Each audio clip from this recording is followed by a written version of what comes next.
Hallelujah. Hallelujah.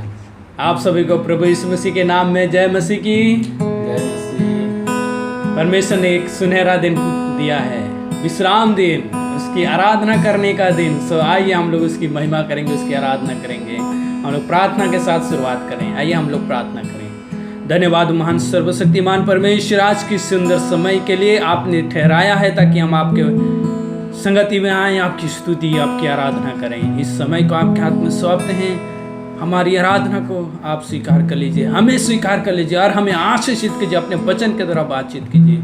यीशु मसीह के नाम से मांगते हैं, आमीन। आइए हम सब मिलकर परमेश्वर की आराधना करेंगे। ब्रदर तिमोथी की अगुवाई में हम लोग उसकी जय जयकार करेंगे।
साथ मेरा तू ना छोड़ेगा, कहता है तू हूँ मैं तेरा, हाथ मेरा तू थामे रहेगा।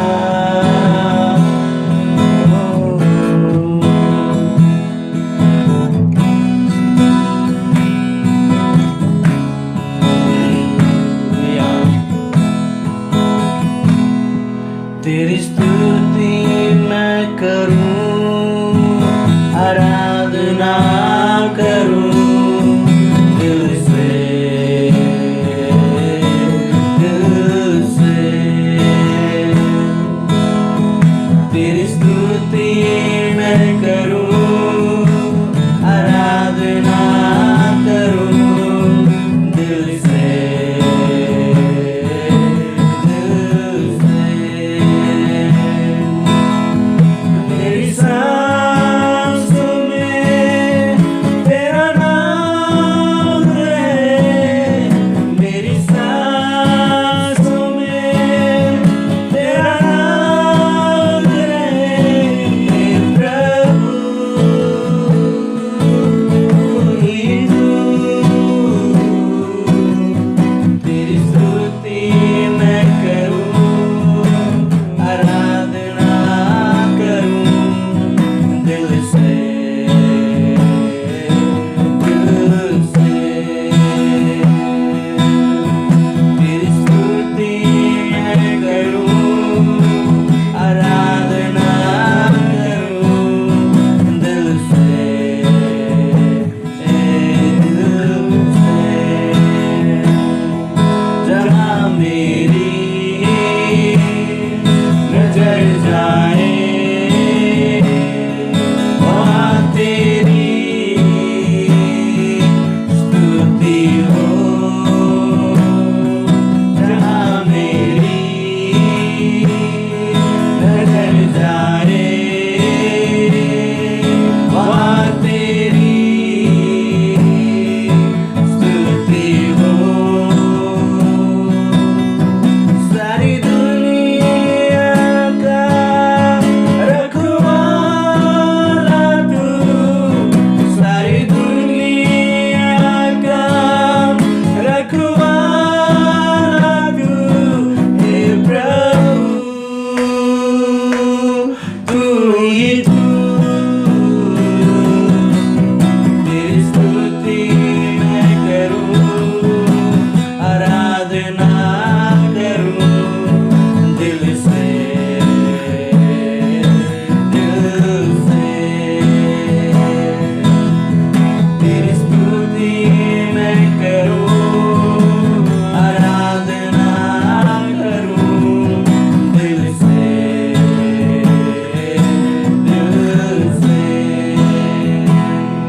खुशी और गम में साथ हो तेरा, प्रारंभ और अंत में नाम हो तेरा।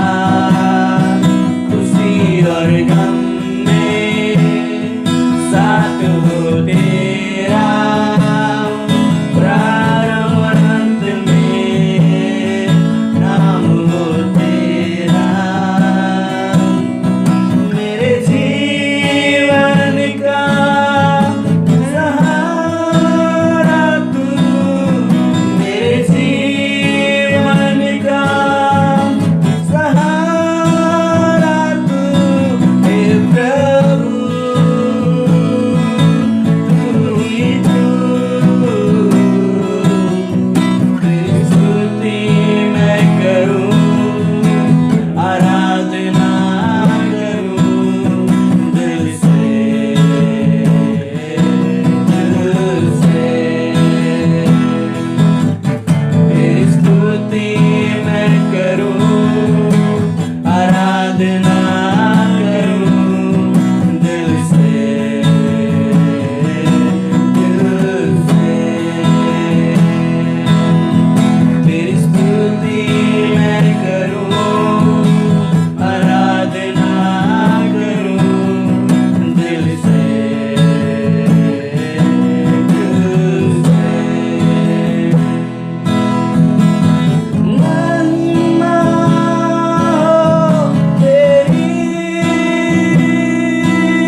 हो तेरा, ही नाम करूं, खुशी और गम में साथ हो तेरा, प्राण और अंत में नाम हो तेरा, मेरे जीवन का सहारा तू, मेरे जीवन का सहारा तू है प्रभु, तू ही तू, तेरी स्तुति मैं करूं, तेरी स्तुति कर, आराधना करूं, आराधना दिल से, दिल से, दिल से, तेरी स्तुति मैं करूं, आराधना करूं, दिल से, दिल से। My Lord Jesus. Hallelujah. Thank you, Lord. धन्यवाद हो यीशु, धन्यवाद हो परम प्रधान परमेश्वर, आपका धन्यवाद इस सुंदर समय के लिए, आपकी आराधना करने के लिए ठहराया। हाँ परमेश्वर, हम लोग कहीं पर भी आपकी हुजूरी में आ सकते हैं, जहाँ दिल से आत्मा सच्चाई से आराधना करते हैं, वहाँ पर आपकी उपस्थिति होती है। इसके लिए आपका धन्यवाद करते हैं। आपकी उपस्थिति हमारे बीच में है, इसके लिए आपका धन्यवाद हो। पवित्र आत्मा आपका स्वागत करते हैं, आपकी जय जयकार, आपकी महिमा करते हैं। धन्यवाद हो सर्वशक्तिमान परमेश्वर, आपका धन्यवाद हो जिसने आकाश पृथ्वी को बनाया। उस सृष्टिकर्ता परमेश्वर की स्तुति करते हैं, महिमा करते हैं, प्रशंसा करते हैं। Hallelujah, O thank you lord Jesus, धन्यवाद। Yes my lord Jesus, hallelujah, hallelujah, hallelujah. आकाश और पृथ्वी में, पाताल में, धरती के नीचे कोई भी नहीं, कोई दूसरा नाम नहीं है, लेकिन केवल यीशु नाम है जो आराधना के योग्य, महिमा के योग्य, आदर के योग्य है। इस यीशु नाम की हम लोग महिमा करते हैं, इस यीशु नाम की आराधना करते हैं, इस यीशु नाम की प्रशंसा गाते हैं। Hallelujah, thank you lord Jesus, yes worship you Lord. धन्यवाद हो तेरी जय हो, तेरी महिमा इस सुंदर समय के लिए। हाँ परमेश्वर, आप हमसे बातचीत करने वाला परमेश्वर, अपने वचन का प्रकाशन देने वाला परमेश्वर है। आज के इस दिन में हमसे बातचीत कीजिए और हमें आशीषित कीजिए, यही हमारी विनती प्रार्थना है। ये सब कुछ हमारे उद्धारकर्ता प्रभु यीशु मसीह के नाम से मांगते हैं, आमीन।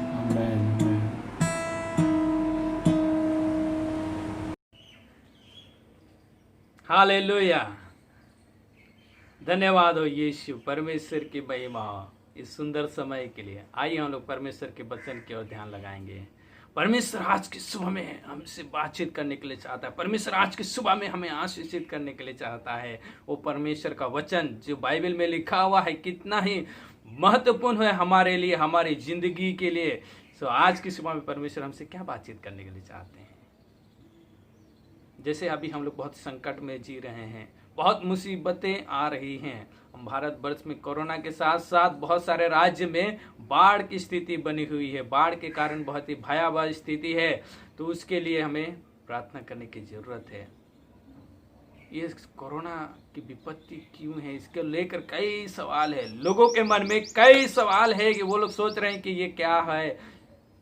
मैं उसका सब जवाब देने के लिए कोशिश करूंगा, आप लोगों को बाइबल वचन से समझाने के लिए कोशिश करूंगा। सो आइए हम लोग परमेश्वर के वचन से पढ़ेंगे उत्पत्ति की पुस्तक, बाइबल की सबसे पहली पुस्तक उत्पत्ति की पुस्तक।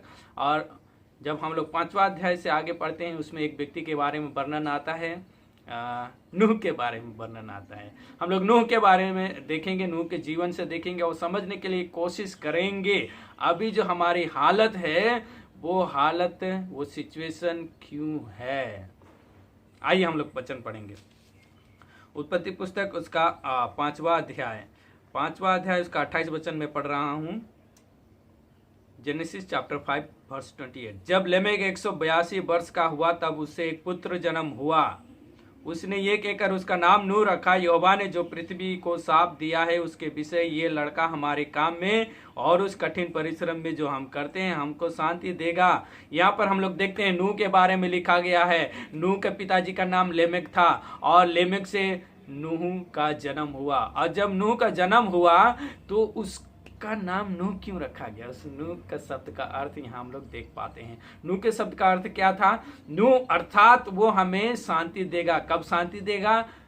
संकट के समय में, मुसीबत के समय में, ऐसे समय में जब कठिन परिश्रम करते हैं उस समय में शांति देगा। नूह का नाम का अर्थ कितना अच्छा है ना?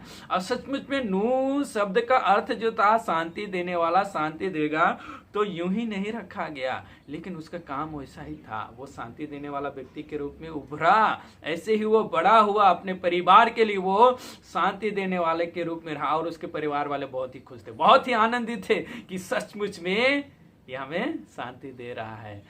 और इस प्रकार से उसके माता पिताजी की मृत्यु हो जाती है। उसके बाद भी हम लोग देखते हैं नूह का जो जीवन था वैसे ही शांति प्रिय जीवन था और उसके भी बच्चे हुए। हम लोग जानते हैं कि उसके 3 बेटे हुए, सेम, हाम और एपेत। तो ये बातें हुई, लेकिन उसके बाद जो घटनाएं घटती है उसको मैं आपकी और आप लोगों के ध्यान को खींचने के लिए चाहता हूँ। आइए हम लोग वचन को पढ़ेंगे। 6वां अध्याय और उसका 1 वचन। फिर जब मनुष्य भूमि के ऊपर बहुत बढ़ने लगे और उनकी बेटियां उत्पन्न हुई, तब परमेश्वर के पुत्रों ने मनुष्य की पुत्रियों को देखा कि वे सुंदर है और उन्होंने जिस जिसको चाहा उनसे विवाह कर लिया।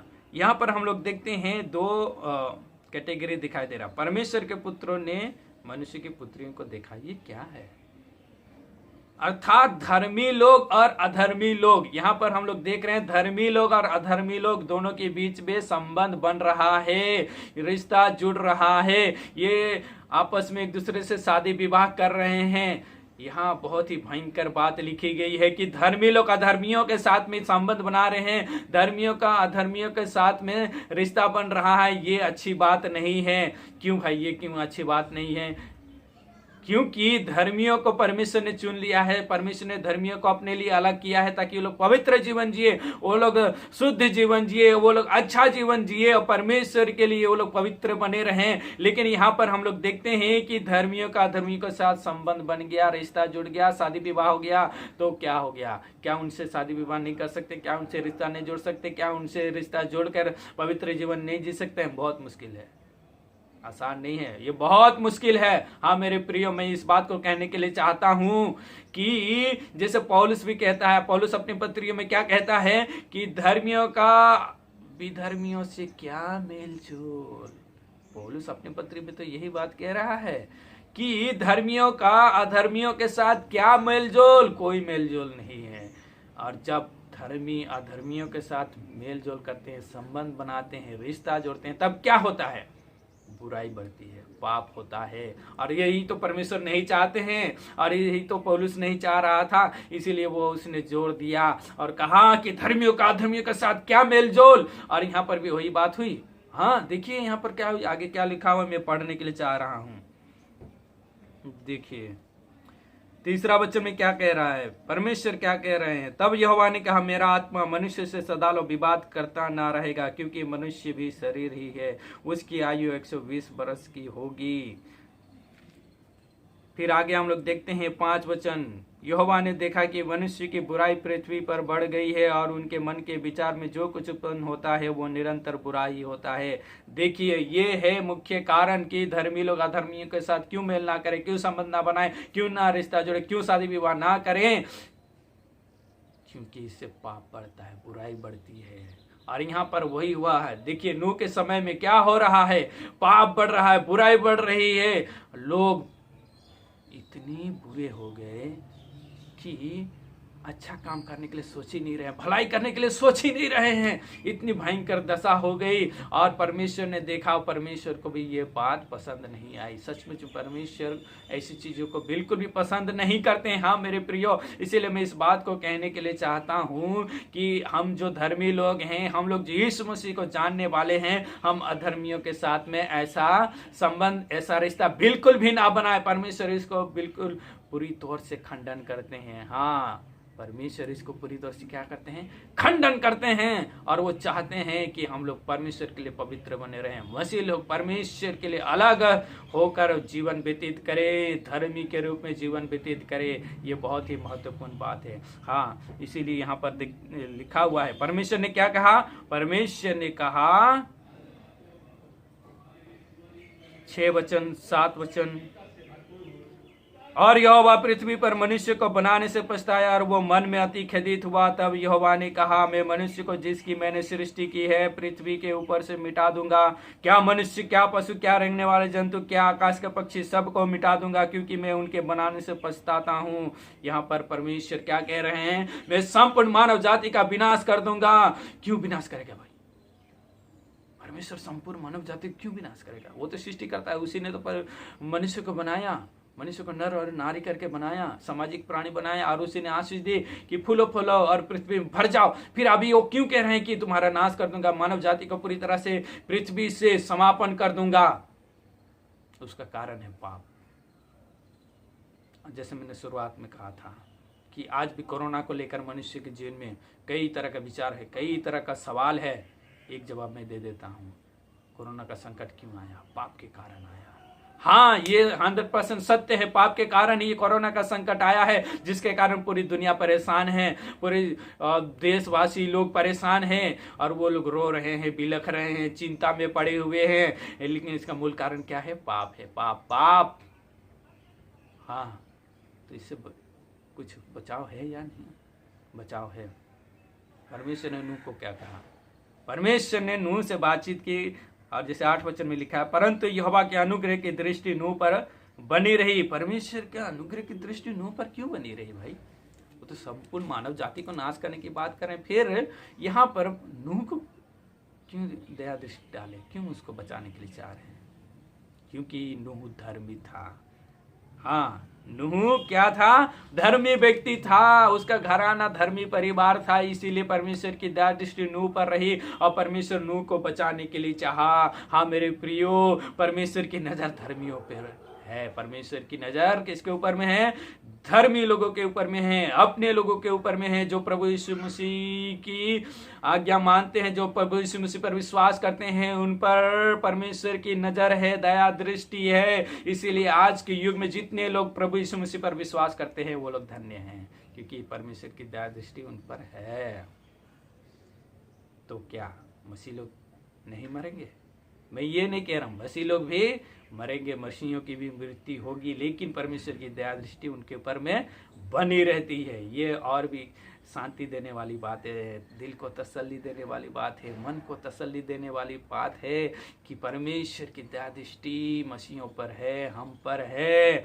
और यहाँ पर यीशु मसीह ने कहा है कि मैं तुम्हें शांति दूंगा जो संसार से परे है। हाँ, वो हमारा महान परमेश्वर है, हमें ऐसी शांति देने वाला है जो शांति कहीं भी नहीं मिलती है। फिर यहोवा ने, परमेश्वर ने यहाँ नूह से क्या कहा कि तुम जहाज बनाओ और जहाज में सारे जीव जंतु को डाल देना, सारे जीव जंतु को, सारे प्राणी को डाल देना। बाप रे बाप, ये कितनी अनोखी बात है। देखिए कि सारे जीव जंतु और प्राणी को उसमें डाल देना है। हाँ, गाय बकरी, सिर्फ इतनी पालतू जानवर नहीं, जंगली जानवर भी, शेर, हाथी, घोड़ा, बंदर, ओ माय गॉड, इतना सब चीज को जहाज में डाला। सोच लीजिए कितना बड़ा जहाज बनाना पड़ा, लेकिन नूह ने बनाया। नूह ने विश्वास किया कि परमेश्वर जो कह रहे हैं वैसा ही होगा, प्रलय आएगा, पूरे मानव जाति का समापन होगा। इसीलिए नूह ने विश्वास करके अपने पूरे घराने के साथ में जहाज बनाया और लोगों को भी चिताया कि ऐसा ऐसे मुसीबत आने वाली है, पूरे समाज का विनाश होने वाला है, मानव जाति का विनाश होने वाला है, तुम लोग सुधर जाओ, पश्चाताप करो। नूह ने बहुत अच्छा प्रचार किया कि लोगों को मन फिराव के लिए, पश्चाताप के लिए उभारा, लेकिन लोग सुधरे ही नहीं। इतने दुष्ट थे, इतने बुरे हो गए थे, इतने पापी हो गए थे कि वो लोग सुधरने के लिए तैयार ही नहीं हुए। वो लोग ठट्टा किए, मजाक उड़ाए। हाँ, क्या किए वो लोग? नूह और उसके परिवार का मजाक उड़ाए, ठट्टा किए, वो लोग विश्वास ही नहीं किए। ओह माय गॉड, कितनी बड़ी विडंबना है। संकट आने वाला है, मुसीबत आने वाली है, फिर भी सुधरने के लिए तैयार नहीं है। हमारे युग में भी ऐसे ही लोग हैं। हमारे युग में भी सुसमाचार का प्रचार हो रहा है, सच्चाई बताई जा रही है, मसीह लोग सच्चाई की बात को बता रहे हैं, दुनिया में सुसमाचार फैला रहे हैं, फिर भी बहुत सारे लोग विश्वास ही नहीं कर रहे हैं। कुछ लोग जरूर विश्वास कर रहे हैं, ये अच्छी बात है, परमेश्वर का काम उनके जीवन में हो रहा है। लेकिन बहुत सारे लोग विश्वास ही नहीं कर रहे हैं, लेकिन उल्टे मसीहों का मजाक उड़ाया जा रहा है, उल्टे मसीहों का ठट्टा किया जा रहा है। हमारे भारतवर्ष में भी बहुत आरोप लगाया जाता है कि मसीह लोग धर्म परिवर्तन कर रहे हैं। अरे धर्म परिवर्तन कुछ नहीं होता है मेरे भाइयों, बेकार में आप लोग ऐसा क्यों आरोप लगा रहे हैं? छोड़ दीजिए, ऐसा आरोप लगाना बंद कीजिए। यीशु ही सत्य है, यीशु ही शांति देने वाला है। हमारे भारतवर्ष में देखते हैं कई मजाक उड़ाया जाता है, कई ठट्टा किया जाता है, लेकिन मसीह को उससे कुछ भी डरने की जरूरत नहीं है, घबराने की जरूरत नहीं, आगे बढ़ने की जरूरत है, प्रचार करने की जरूरत है। भारतवासियों मन फिराओ। नूह ने अपने समय में कहा कि मन फिराओ, पाप से पश्चाताप करो। आज के जमाने में भी हम लोग ऐसी कहते हैं कि हे मनुष्यों मन फिराओ, इस कोरोना के संकट काल में पश्चाताप करो, ताकि परमेश्वर का ये प्रकोप जल्द हट जाने पाए। परमेश्वर हमारे जीवन से, समाज से, दुनिया से परमेश्वर का प्रकोप हटाएंगे, लेकिन कब? जब हम लोग पश्चाताप करेंगे, जब हम लोग पाप से मन फिराएंगे, यीशु मसीह के पास आएंगे, प्रार्थना करेंगे और क्षमा मांगेंगे कि हे प्रभु, हे यीशु मसीह हमें क्षमा कर दीजिए, तभी तो ये कार्य जल्दी संभव हो पाएगा। ये कोरोना का काल बढ़ता ही जा रहा है। हमारे भारतवर्ष में हम लोग देखते हैं कि ये नंबर बढ़ता ही जा रहा है। हाँ, ये समय है कि हम लोग पश्चाताप करें, मन फिराएं और जल्द से जल्द इस महासंकट को, महामारी को दूर करें। तब परमेश्वर हमारी प्रार्थना को सुनेगा, जब हम पश्चाताप करेंगे और इस महामारी को दूर करेंगे। इसीलिए ये बड़ी गंभीर बात है, इसको हम लोग हल्के में ना ले। पश्चाताप करना बहुत ही जरूरी है। हम लोग अपने मन को कठोर ना करें, हम लोग ढीठ ना बने। हमारे भारतवासियों, हम लोग जाग जाएं, हम लोग परमेश्वर के पास आए, हम लोग पश्चाताप करें, घुटने टेके। यही तो परमेश्वर चाहते हैं। नूह के समय में क्या हुआ? नूह के समय में लोग नहीं सुधरे, इतने ढीठ हो गए थे। हमारे दुनिया में भी ऐसे ही लोग हैं जो साइंस के जानकार है, उसमें से भी बहुत से साइंटिस्ट लोग और जानकार लोग क्या कहते हैं? परमेश्वर है ही नहीं। कितने मूर्ख है लोग, परमेश्वर है ही नहीं। क्योंकि परमेश्वर के वचन में लिखा हुआ है, मैं नहीं कह रहा हूं, ये मेरा वचन नहीं है, भजन संहिता में लिखा हुआ है। मूर्ख ने कहा कि परमेश्वर है ही नहीं। आज के युग में जो कह रहे हैं परमेश्वर है ही नहीं, वो लोग मूर्ख है। ये वचन कह रहा, मैं नहीं कह रहा हूं। हाँ, जो बड़े बड़े विज्ञान के जानकार हैं, विज्ञान पर विश्वास करने वाले हैं, वो परमेश्वर पर विश्वास नहीं करते हैं। हाँ, कुछ लोग हैं जो विज्ञान पर भी भरोसा करते हैं, परमेश्वर पर भी भरोसा रखते हैं। हाँ, विज्ञान में सच्चाई है, परमेश्वर उससे भी बढ़कर सत्य है।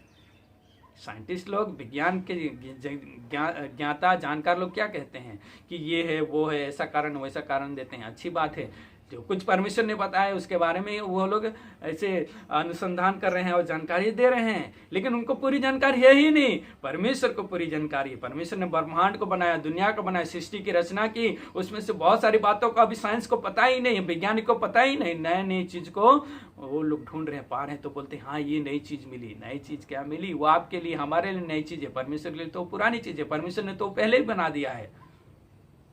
इसीलिए हम घमंड ना करें, लेकिन परमेश्वर के पास दीन बनकर आए, मन फिराए, पश्चाताप करे। परमेश्वर ये आज की सुबह में हमारे जीवन से यही चाहते हैं। ये बहुत महत्वपूर्ण बात है। ये कोरोना संकट को दूर करने के लिए एकमात्र उपाय है कि हम लोग अपने आप को विनम्र करके पश्चाताप करें। और नूह के ज़माने में जब पूरे मानव जाति का विनाश हो गया, क्या हम लोग भी कोरोना से पूरी तरह से विनाश हो जाएंगे? नहीं, ये पूरी दुनिया कोरोना से समाप्त नहीं होगी। एक और महामारी आने वाली है, इसी भी भयंकर महामारी आने वाली है। अभी उसका समय नहीं, मैं उसके बारे में नहीं बोलूंगा। लेकिन नूह का जीवन, नूह के समय के लोग हमारे लिए उदाहरण हैं। हम इससे सुधर जाएं, ये उदाहरण को हम लोग देखकर हम लोग संभल जाएं, इसको गंभीरता के साथ लें। आइए पश्चाताप करें, मन फिराएं। आइए हम लोग प्रार्थना करेंगे। जीवित परमेश्वर पिता, हम लोग आपके सम्मुख में आते हैं, हमें क्षमा कीजिए, हम लोग पापी हैं। हाँ परमेश्वर, हम लोग सारे पापों का आपके सम्मुख में मान लेते हैं। यीशु मसीह हमारे गुनाह को आप माफ कीजिए और हमें नया बना दीजिए, ताकि कोरोना का संकट हमारे जीवन से जल्द हट जाने पाए। यही प्रार्थना यीशु के नाम से मांगते हैं, आमीन। आज की आराधना में आप लोग जुड़े, इसीलिए आप लोगों को बहुत बहुत धन्यवाद हो। हमारी आराधना को हम लोग यहीं पे समाप्त करेंगे। परमेश्वर इस सप्ताह में सबको बहुत ऐसे आशीषित करे, सबको सुरक्षित रखे। और परमेश्वर हमारे संग संग रहने वाला है। वो इमानुएल परमेश्वर है, उसकी स्तुति आराधना हम लोग प्रतिदिन करते रहें। सबको जय मसीह की।